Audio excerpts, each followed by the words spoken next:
नमस्ते साथियों, एक बार फिर से स्वागत है आपका वीके क्लासेस में। आज हम आपको एसएससी स्टेनोग्राफर के फाइनल कट ऑफ के बारे में बताने वाले हैं और साथ ही में ये भी बताएंगे कि बहुत सारे बच्चों ने अपनी स्किल टेस्ट में किस प्रकार की मिस्टेक्स की है, उसके बारे में भी आज हम आपको बताने वाले हैं। तो वीडियो को शुरू करने से पहले अगर अगर आप हमारे चैनल पर पहली बार विजिट कर रहे हो तो कृपया चैनल को सब्सक्राइब कर दें और बेल आइकन को दबा दें ताकि आगे आने वाली वीडियो की नोटिफिकेशन सबसे पहले आपको मिले। तो चलिए वीडियो को शुरू करते हैं। सबसे पहले अगर हम बात कर लें, जो आपका स्किल टेस्ट है जो हाल ही में अभी कंडक्ट हुआ है वो तीसरी बार कंडक्ट हो चुका है, क्योंकि फर्स्ट टाइम जो स्किल टेस्ट आपका कंडक्ट हुआ था वो हुआ था आपका 15 और 16 फरवरी को। ठीक है, 15 और 16 फरवरी को आपका स्किल टेस्ट, फर्स्ट बार एक स्किल टेस्ट आपका कंडक्ट हुआ था 2022 का, जो कि कैंसिल कर दिया गया। ठीक है, उसके बाद में जो इंग्लिश वालों के लिए स्किल टेस्ट कंडक्ट हुआ वो हुआ 10 मार्च को। ठीक है, उसको भी क्या कर दिया गया, कैंसिल कर दिया गया। लेकिन अभी हाल ही में 25 और 26 अप्रैल को 25 और 26 अप्रैल 2023 को जो स्किल टेस्ट आपका थर्ड बार कंडक्ट हो चुका है और आशा रखते हैं कि ये लास्ट बार है। इसके बाद में आपका स्किल टेस्ट कंडक्ट होने की किसी भी प्रकार की कोई आशंका नहीं नज़र आ रही है। ठीक है, तो ये स्किल टेस्ट बार बार कंडक्ट होने से बहुत सारे विद्यार्थी स्किल टेस्ट देने नहीं पहुंच पाए हैं। जैसा कि आप आंकड़े देख सकते हैं कि जो पिछली बार स्किल टेस्ट हुआ था 15 और 16 फरवरी को, उसमें अराउंड 29,160 बच्चे स्किल टेस्ट देने पहुंचे थे। लेकिन जो अभी 25 और 26 अप्रैल को स्किल टेस्ट कंडक्ट हुआ है उसमें करीब 26,371 बच्चे स्किल टेस्ट देने पहुंचे। अराउंड 3,000 बच्चे स्किल टेस्ट देने नहीं पहुंचे हैं। ये बार बार जो आपका स्किल टेस्ट है वो रिकंडक्ट होने की वजह से शायद ऐसा हुआ है। तो इस कारण यहाँ पर 3,000 बच्चे स्किल टेस्ट देने नहीं पहुँच पाए हैं। ठीक है, तो ये तो था आंकड़ा कि कितनी बार कंडक्ट हो चुका। अब हम देख लेते कट ऑफ की तरफ। ठीक है, कट ऑफ की तरफ बढ़ते ही सबसे पहले अगर हम बात करें 2022 की प्रीवियस ईयर की जो कट ऑफ है उसके बारे में बात कर रहे हैं। जो यूआर की फाइनल मेरिट जो फाइनल कट ऑफ गई थी वो गई थी 151। ओबीसी की अगर हम बात कर ले तो ओबीसी की जो फाइनल कट ऑफ गई थी वो गई थी 150, 150। और ईडब्ल्यूएस की जो फाइनल कट ऑफ गई थी वो गई थी 143। और एससी की जो फाइनल कट ऑफ गई थी वो 141, एसटी की 113। तो ये प्रीवियस ईयर 2020 की ये प्रीवियस ईयर की कट ऑफ है, फाइनल कट ऑफ। और 2020 के बाद में अभी 2022 में वैकेंसी आई थी, 2021 में स्टेनोग्राफर की वैकेंसी नहीं आई थी। तो अब हम देख लेते हैं एक्सपेक्टेड कट ऑफ।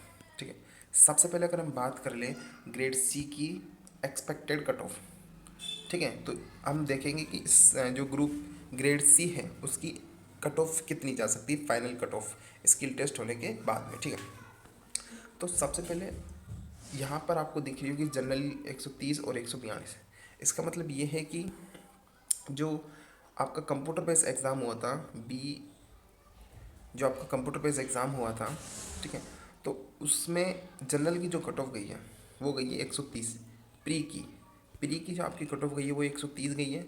और जो आपकी फाइनल मेरिट लिस्ट है उसमें नंबर बढ़ भी सकते हैं और घट भी सकते हैं, लेकिन हम आपको औसत एवरेज लेके बता के चल रहे हैं। जो जनरल की जो फाइनल कट ऑफ रहने वाली है वो 142 प्लस माइनस 2 करके चलना के अराउंड आपकी कट ऑफ क्या रहने वाली है, जाने वाली है 142 के अराउंड आपकी जनरल की फाइनल कट ऑफ रहने वाली ग्रेड सी के लिए 2022 की। ठीक है, और ओबीसी की जो प्री के जो नंबर हैं, प्री की जो कट ऑफ है वो 129 है और इसकी जो फाइनल कट ऑफ रहने वाली है 139, इसमें प्लस माइनस 2 करके चलना, ये फाइनल कट ऑफ रहने वाली है। ईडब्ल्यूएस की 130 प्री की कट ऑफ है और फाइनल जो कट ऑफ रहने वाली है वो 137 के अराउंड रहने वाली है। अगर 137 के अराउंड आपके नंबर हैं ईडब्ल्यूएस में तो आप अपने आप को सेफ मान सकते हैं। ठीक है, एससी की जो कट ऑफ है ग्रेड सी के लिए प्री की 114 है और जो फाइनल कट ऑफ रहने वाली है वो 128 के अराउंड आपकी कट ऑफ रहने वाली है एससी की। और एसटी की अगर हम बात कर ले, जो एसटी की प्री की जो कंप्यूटर बेस्ड एग्ज़ाम की जो कट ऑफ रही थी वो 116 रही थी। ठीक है, और इसकी जो फाइनल कट ऑफ रहने वाली है वो 116, सॉरी या मिस प्रिंट है। ठीक है, तो इसकी जो कट ऑफ रहने वाली है वो अराउंड 120 के आसपास यहाँ पर रहने वाली है। ठीक है, 120 में प्लस 2 या फिर माइनस 2 करके चलना। ठीक है, 120 के अराउंड आपकी एसटी की क्या है, ग्रेड सी की कट ऑफ रहने वाली है। ठीक है, अगर हम बात कर ले अब ग्रेड डी की, जिसमें बहुत सारे विद्यार्थियों के नंबर हैं। ठीक है, तो ग्रेड डी की जो जनरल की कट ऑफ थी प्री की वो 108 रही थी। कितनी रही थी, 108 रही थी। और जो इसकी फाइनल कट ऑफ है वो 132 में प्लस 2 और माइनस 2 करके चलना। मैं पहले कह रहा हूँ आपको फिर आप ऐसे बोलोगे सर आपने बताई जो आंकड़ा आया ही नहीं, तो हम एवरेज लेके चलते हैं, ठीक है। तो 132 में आप +2 या फिर -2 करके चलना, इतनी कट ऑफ रहने वाली है जर्नल की। ओबीसी की बात करें, जो ओबीसी की प्री की कंप्यूटर बेस्ड एग्जाम की जो कट ऑफ रही थी वो 96 रही थी, और जो फाइनल कट ऑफ रह सकती है वो रही थी 129। 129 +2 -2 करके चलना, 129 कट ऑफ रह सकती है ओबीसी की।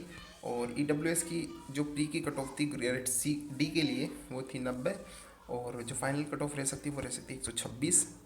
और एससी की जो प्री की कट ऑफ है वो 76 है, और जो फाइनल कट ऑफ रह सकती है वो 116 है ग्रेड डी के लिए। और एसटी की जो अगर हम बात कर ले, जो एसटी की ग्रेड डी की जो कट ऑफ है वो प्री की 63 रही थी एग्जाम की, और जो फाइनल कट ऑफ रह सकती है वो रह सकती है 105। +2 और -2 करके चलना, क्योंकि इस बार स्किल टेस्ट जो हुआ है 25 और 26 अप्रैल को वो थोड़ा ईजी टाइप रहा है, ठीक है, इसलिए कट ऑफ में थोड़ी सी बढ़ोतरी हो सकती है, ठीक है। अब हम देख लेते हैं बच्चों ने क्या मिस्टेक्स किए स्किल टेस्ट के दौरान। सबसे पहले जो पहली मिस्टेक है कि बहुत बच्चों ने कॉपी में इंग्लिश और जो हिंदी और इंग्लिश में वर्ड को लिख दिया और लास्ट टाइम में इरेज करना भूल गए। तो उनके लिए मैं बताना चाहूँगा कि अगर आपने अपनी स्टेनो की जो कॉपी थी उसमें 10 वर्ड के अराउंड आपने इंग्लिश वर्ड या फिर हिंदी वर्ड लिख दिया है, तो उससे किसी भी प्रकार का आपका इश्यू नहीं होगा, आपकी कॉपी डेफिनेटली चेक होगी। और 10 वर्ड तक तो चलते हैं, लेकिन अगर आपने ज़्यादा हिंदी में इंग्लिश में वर्ड लिख दिए हैं स्टेनो की कॉपी में, तो आपको प्रॉब्लम का फेस करना हो सकता है, आपको प्रॉब्लम हो सकती है। लेकिन 10 वर्ड से अगर नीचे नीचे हैं, जैसे 5-6 वर्ड आपने लिख दिए हैं, तो उससे किसी भी प्रकार का इश्यू आपको देखने को नहीं मिलेगा, ठीक है। और अगर हम बात कर ले सेल्फ वेरिफिकेशन नहीं किया, मतलब जब आपका स्किल टेस्ट हो जाता है तो कंप्यूटर आपसे जो सीवीटी है वो आपसे सेल्फ वेरिफिकेशन मांगता है, जिसमें आपकी मदर का नेम मांगता है, ठीक है। अगर आपने मदर का नाम फिल नहीं किया है तो इससे भी आपको किसी भी प्रकार का कोई भी प्रॉब्लम नहीं होने वाला है, ठीक है। सेल्फ वेरिफिकेशन एक वैसे तो नेसेसरी होता है, बट यहाँ पर क्या है, आपको किसी भी प्रकार का कोई इश्यू नहीं होने वाला है। आपकी जो कॉपी है, आपके जो नंबर है वो आपको मिलेंगे स्किल टेस्ट के, ठीक है। पूरी कॉपी में सिग्नेचर नहीं किया। आपको पता है जब आपको स्किल टेस्ट की जो कॉपी दी जाती है स्टेनो की, उसमें जितने भी पेज होते हैं उनमें आपको सिग्नेचर करने होते हैं और आपको क्या रखनी होती है, डेट लिखनी होती है। लेकिन बहुत सारे बच्चों ने क्या है कि जितनी उन्होंने काम में ली है पेज, उसी पे सिग्नेचर किया, उसी पे डेट लिखा, तो उससे भी आपको किसी भी प्रकार का कोई इशू नहीं होने वाला है। और कॉपी में काटापीटी ज़्यादा हो गई है, बहुत सारे बच्चों ने जो स्टेनो की कॉपी है उसमें काटापीटी बहुत ज़्यादा कर दी है, तो उससे भी बच्चे बहुत ज़्यादा परेशान हो रहे हैं। तो मैं आपको बताना चाहूँगा उससे भी आपको किसी भी प्रकार का कोई इशू नहीं रहने वाला है, ठीक है।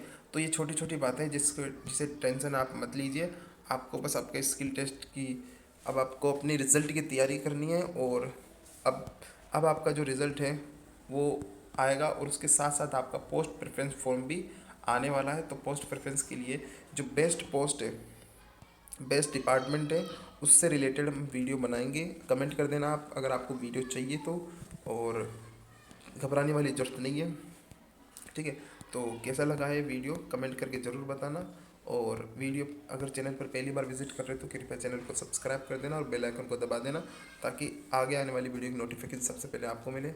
और आपसे नम्र निवेदन है कि कृपया आप चैनल को सब्सक्राइब कर ही देना, क्योंकि और इस वीडियो पर हम टारगेट रखते हैं 100 लाइक्स का, ज़्यादा नहीं है, आप कर सकते हो, इतने तो आप हमारे सब्सक्राइबर भी हो। तो